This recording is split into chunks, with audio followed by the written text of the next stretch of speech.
well. Mhm. Ah, We are Now live. remember.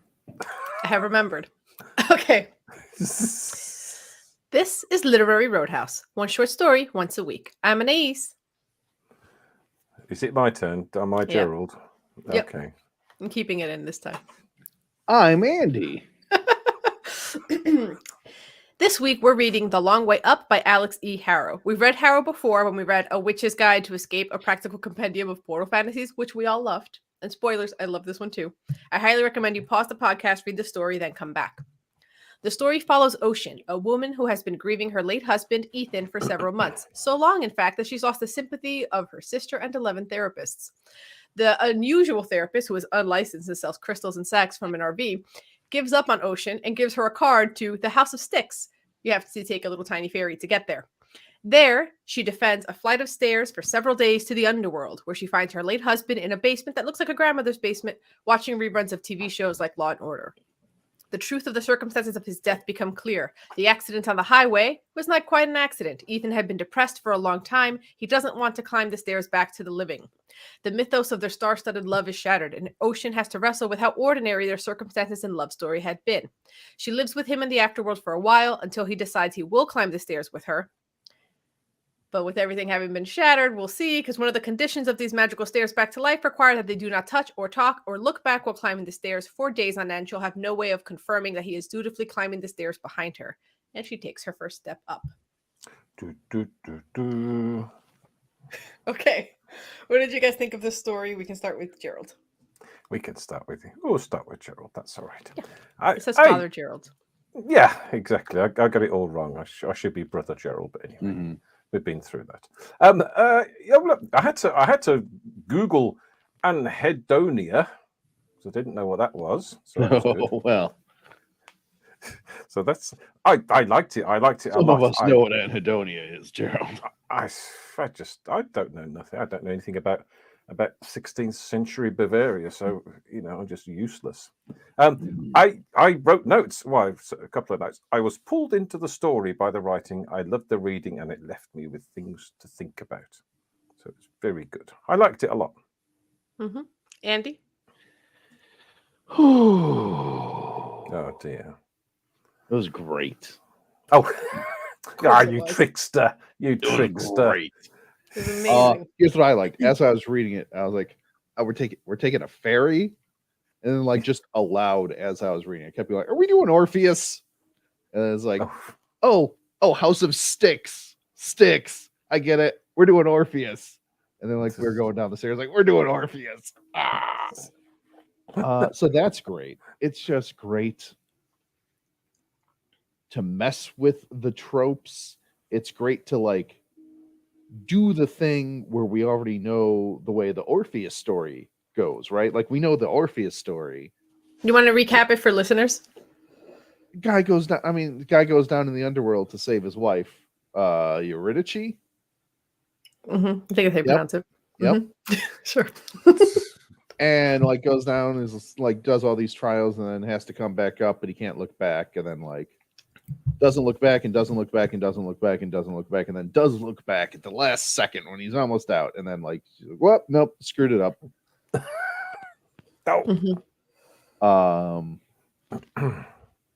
Yeah, so like it doesn't work is the story of Orpheus, right? Like it's all these trials and then it doesn't work. And so we know how that story goes, so they don't have to do that part here. We don't have to do the goes all the way up and don't look back part. We get to spend more time in the what is the nature of love part, and then the other stuff is still there, right? Like we know the story, we know what happens. She saw all the other people coming back up, most of them alone. Like we know the whole thing. It's not a mystery, but it doesn't have to get spelled out. It's good. I like it. But there is hope that maybe. Yeah, there's hope. Because it's most of them alone, not all. She already believes that they are special in some way. That gets destroyed. That got shattered. That got destroyed. Yeah. But then her new realization is that doesn't mean it's impossible. It just means it's difficult, and we have to tread this well-worn staircase that so many people have tread before us. So it's like taking the ego out of it. The trust has been shattered. The hope has been shattered, but it might still work anyway because the love's still there. So Here's there's that the little thing. tiny glimmer. Oh gosh, where I want to find the spot. There's a specific spot where the story, the narrator was like, before the end. Okay, I'm gonna find the spot in like a minute. I didn't. Is it the highlight bit? Is it the bit where it says, "If love isn't preordained and perfect, if it isn't written in the stars or divinely decided, then it's just an act of trust repeated." It's probably not that No, bit, but I liked that bit. I like That's that a good bit. because There's a lot of good bits. So many good Yeah. bits. there's lots and lots and Okay, lots of. I'm going to summarize the good bit, and then I'm going to come back in a minute once I actually have it. But there was a bit before the end where it was like they both knew it wasn't going to work, and then they decided to do it anyway. And that's the hope, and it's good. But like nah, man, they know it's not going to work. They're not going to be able to do it. Well, no, but I get what you're saying, but it doesn't seem like enough. She decides it is. So it's that act of sort of like hope and faith. And I think there's something true to that also with like long relationships in marriage, where if you do make it all the way to the end, you're almost surprised. You're like, what? Like if it seems unlikely, but we did it. It has that sort of element to it as well. Man, I don't think they're making it to the top of the stairs. I think Because it shifts to faith at the end, right? So she's riddled with doubt and terror, choosing to trust him without any evidence at all. That's what trust is, a function of doubt, an act of faith. So it's right. Well, because they've found a real love in their time they spent together in the underworld. They're like, okay, she had all these there were all these barriers of illusion, right, on her story of what she thought the love was. That's what she thought the relationship was, this magical, special thing. And then they found like a real, true thing while they were there together. And that's the juice, I think. It's like whether it works or not, whatever. But if it doesn't work, at least now she can like go knowing the real, true thing. That's like a good goodbye, not a shitty goodbye. But I don't think it's gonna work. But I think it's beautiful anyway. Yeah. And it might, because I do like it's an endless staircase climbed in the dark, the steps worn smooth by all the lovers who have climbed and fallen and climbed again long before you. I like that, this idea of like there's like this tradition that you're just falling into step with, but that's what it is. So Right. it has, some people do make it, you know. I don't think it's that. And she did You don't discover make it. You don't make it. And she discovered the truth in the underworld, didn't she? So she discovered the reality of what their relationship was, right? And but it sort of didn't matter, and it was one that she was prepared to compromise on and wanted to continue, and it wasn't going to work. You don't get to come back to life, but this is a very special and beautiful thing that I think changed them both forever. Mm-hmm. Like, no, you don't make it out. That's not how the story goes. It might be. She got the standard deal, man. Like standard deal. We're just. I guess if he does make it out, that it is true that they are special, so that defeats the whole. Right. Not special. You don't make it out, but they did a true and deep, meaningful thing. Yeah, I like the Ouroboros bits as well, where it's like I'm trying to find, there was two places close to each other where let's see, I found the second one, but I'm trying to find where the first one is. It's a circular seductive logic. Because she believed he was a good man, he became one, and she became right. It strikes him as another Ouroboros, this is a little bit later, even more simple and seductive than the first. Because she loves him, he becomes worth loving, right? Like that whole, I like those sections, were cute. Yeah, and good. It's so good. Like cryptocurrency. Well, because it's a bit strange. But yeah. More like Because you believe in it. 16th century Bavaria. Yeah. Also, Gerald, I'm surprised you didn't know Adhedonia because we learned Adhedonia on this podcast when we read Legati. I don't remember Bam. that. and Ouroboros. I had to look that up as well. And I know we've already done that on the podcast. Yes, I know we have, but I don't remember stuff. I'm too old. Hey, I like that ferryman. I've got lots of things up here, and it's full of stuff. So when new stuff comes in, old stuff has to go out. That's the law according to Homer Simpson. So Yep. I also there's so many little things. Like, just the prose is insane. One of my discussion notes is just prose roll call. Just start reading lines you love, and we'll just read the whole story basically because it's so good. And then some of them, like the first read through, there's some sentences that just like leap off the page, like there it is. But then on the second read through, even the ones that hadn't leapt off the first time do a little bit. Like there's just a cleverness in like every sentence. I don't know why I just like. She was raised by a pair of starry-eyed hippies, and while Ocean uses real soap and pays her taxes now, she's just that little. It's Yes, so efficient. She's one. never shaken her childhood faith in the grand and beautiful design of the cosmos, fate, fortune, luck, soulmates, etc. Great. Like it's so deft, which was also the thing we kept saying about the other story, the Witch's Guide. Yeah, and I liked it when she was cutting pages out of magazines and covering up an ugly truth with pretty lies. I thought that's a good thing. That's a very good statement. Or even just the fairy comes out of a mist like a Polaroid developing. Great. Yeah, I think. Yeah, I that highlighted that. Yeah, that was a good sentence.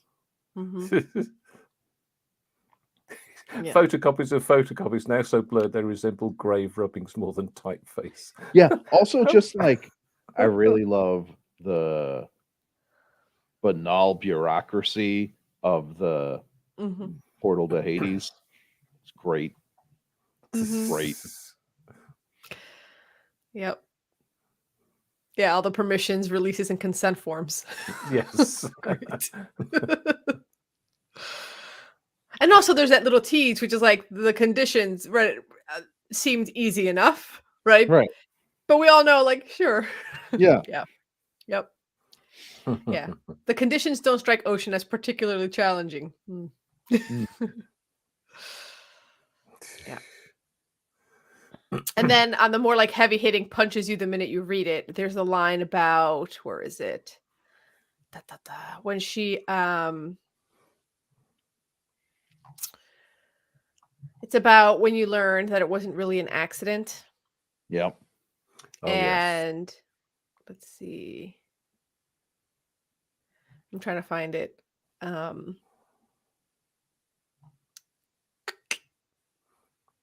Where she realizes the doubt was a gift, that she wasn't sure if it was an accident or not. Right. That was a good one. Oh, here. Because it's the part where she's saying maybe she did know that it wasn't an accident. So he was very depressed. So he would go over the speed limit and then close his eyes and see what would happen. He was sort of like tempting fate, right? And it's saying it's all these maybes. Like maybe she did kind of know, maybe she did suspect, but he didn't leave any evidence behind. No note, no weapon. He left her the gift of doubt, and she didn't know how grateful she was until he took it away. Yeah. So elegant, just short and perfect. I found the bit I was referencing before. Okay. Which I'm going to now read. Ocean swallows several times. I won't look back, she whispers. I know, Ethan whispers back, and she knows he's lying. I won't stop. I know, she says, and she's lying too. Yeah. Right, but then the very next line ends on it's an act of faith. Right, well, right. And then they do it. Well, it's important, and it's an act of love, and whatever. But, like, they're going to look back. I guess it depends how you read the lying. Like, is the lying in that they will not do it? Right, and is it one of those Arubarurus? Ouroboros. Arubarurus. Where they're both lying, and their lying's going to make the other one do the thing that they lied about. So, like, sure, whatever. But, like, obviously, they're going to look back. Yeah, they'll probably fail. But I guess what I'm saying is the lie that they both know they're going to look back, or they both know they're going to stop climbing, or is the lie in the certainty? The lie is I know 100% I'm going to do this. That's a lie. You don't know that. So it's not a prediction of what's going to I happen. see. It's just. Yeah. Are they lying about the word no or about the act of looking back? Right. Yeah. That's some sort of pedantic parsing thing that I can really get behind and support with my entire heart. Excellent. That's what this show is. And also when he says to her why he fed the cat, he knew she was watching, and all this time she thought she was being hidden, and he was just being this glorious nice guy, and he was just doing it to impress her. So all the sort of the myth of the relationship is all being sort of broken off one piece at a time. Mm-hmm. And I like how Ocean decides it doesn't matter. Right. I like specifically that she says she decided, right? She decided, yes. Mm-hmm. I don't think the cat cared. So she's Right. rationalizing why she's decided she doesn't care that he did it, because the cat did gain from it. But right, cat got a burrito. So yeah, lucky cat. Yeah. Yeah. I like it a lot. So good. Like I said, we're just going to read the whole story. Did I have any other discussion notes? Oh, so we were saying what the story is about, and we already said it's about love, but I think there's also a way in which it's like the sort of reckoning that all long-term relationships and marriages seem to always, like, I don't think anyone escapes this, where it's like, okay, we have to, if we want this to last, we need to almost like crater, get to the very truth of everything, and then pull ourselves up out of it. And that in itself, for people, even without dying, is a long climb back up, right? Like everyone says, marriages. You made like a parallel. Yeah. So it has the parallel to the peaks and valleys of a marriage, even when someone doesn't die. Like there is that crash, and then you gotta choose to come up out of it. Yeah. So I like that. Just about reconciliation in marriage in general. Yeah. And some commentary on just like, from Ethan's point of view, what he needed as somebody with anhedonia, somebody who was very depressed, wasn't to be told he was great. It was to be told you suck, but I don't care. I love you anyway.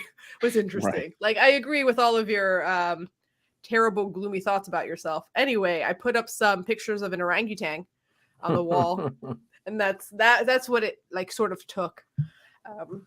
Yeah. But do we think that the truth about the relationship, he knew the truth of the relationship, and do you think that's why he was depressed?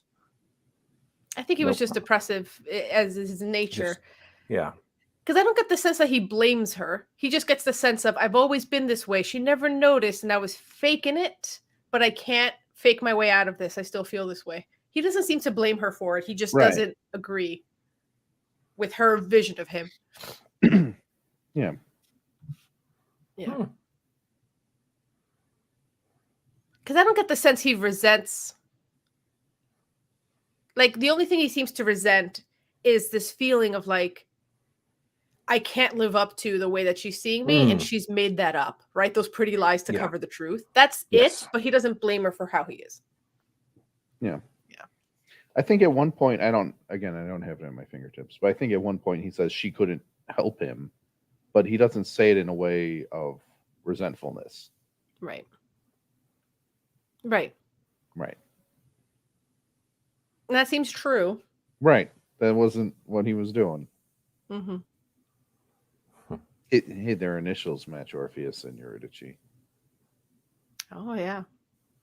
Mm-hmm. Yep. Also, like her name is Ocean because of the hippie parents. Perfect. Yep. Right. Right. And it's not like a vaguely Greekish kind of name either. No, it's like very Yep. Mm-hmm. Oh, okay. I'm glad I did discussion notes. One of my other discussion notes is, okay, so we really love this story, but it's about like love, marriage, mental illness. And we've talked about how when an author writes on a subject or a theme that's been written about over and over and over and over, we really need something sort of fresh in order to not feel like, oh, okay, I've read this story a million times. So I wanted to dig into like, why does this one work? Why is it so good? Why do we love it? Because it does the exact opposite of that. It gives us something so stale that it's fresh again. No. Yeah, we're just doing Orpheus, man. Yeah. Mm. I think it's It's- those little sentences that leap off the page that just reframe like a thing that you kind of like. For me, what I really like is when you're reading and in literature, somebody crystallizes like the whole thing with not knowing was like a gift, and suddenly knowing the truth is that gift's been taken away from you. So like that sense being crystallized in this short way kind of like continues to sharpen your understanding of like humanity, relationships, emotions, feelings. And every time that sharpening happens and you feel that when you're reading, it feels rewarding. I think that's a big part of it. It's just like that specificity in the language. Well, it's also, I was glib last time, and I apologize. I just wanted to make a joke. That happens to me sometimes. Yeah. But what it does do that's fresh is it's doing all these super classic tropes. And it's just doing love and relationships and right. And it's like, okay, and we're gonna do like Orpheus, like old stuff. But where it does have a new framework and a new vantage point is it's like, okay, but this story, the whole bulk of the story is at the bottom of the journey, right? That's the where the entire meat of the story is down in the underworld. That's where everything happens. Mm-hmm. We gloss over the journey down real quick, and we don't even start the journey up, right? 1 foot. Yeah. We're like, let's just expand this and dwell here.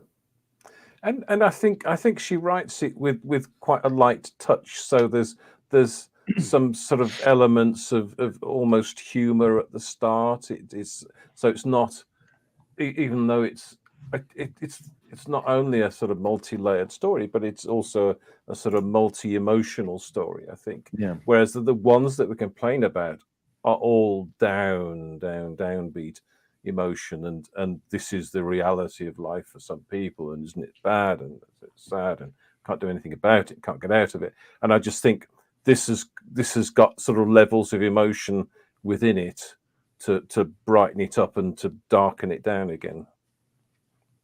Mm-hmm. Yeah.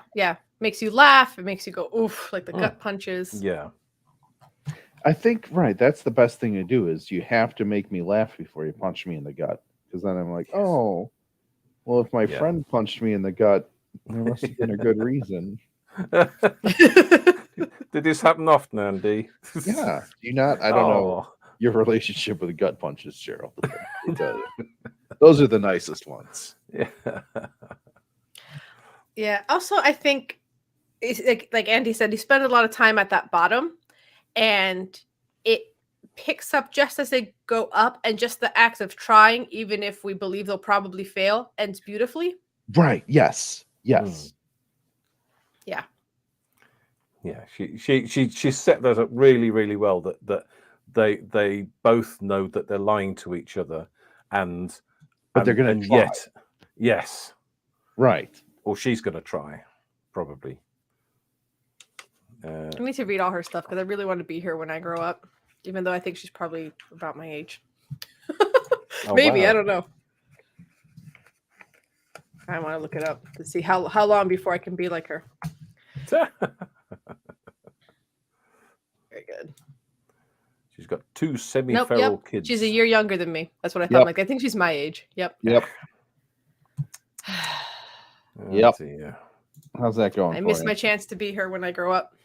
Yeah. Well, you could be somebody different, but just as good.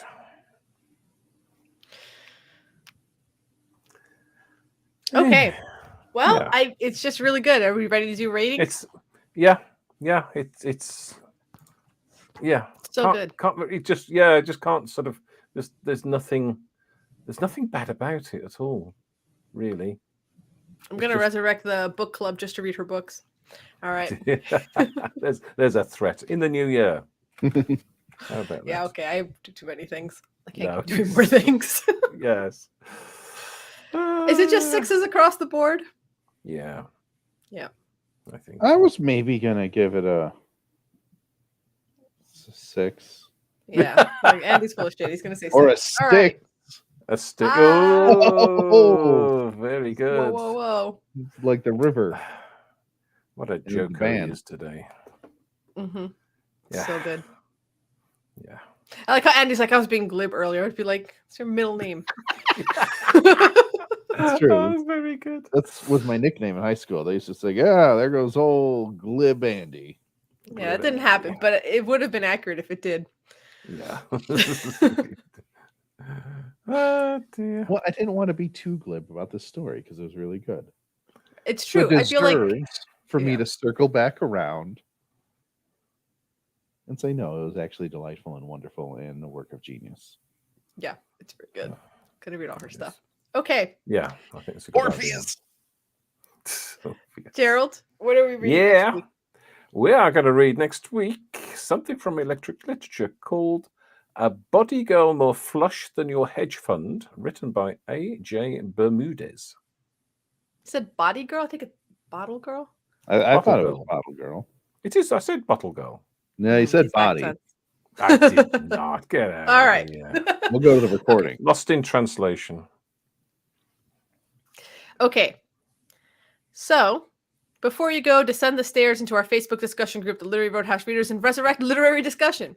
Help others learn about the meaning of marriage and magic by leaving a review on iTunes and supporting our podcast on patreon.com/literary roadhouse. Every bit helps. And as always, share this podcast with the sister who thinks you should have gotten over your dead husband after 6 or 7 months. Until next time, read a good story.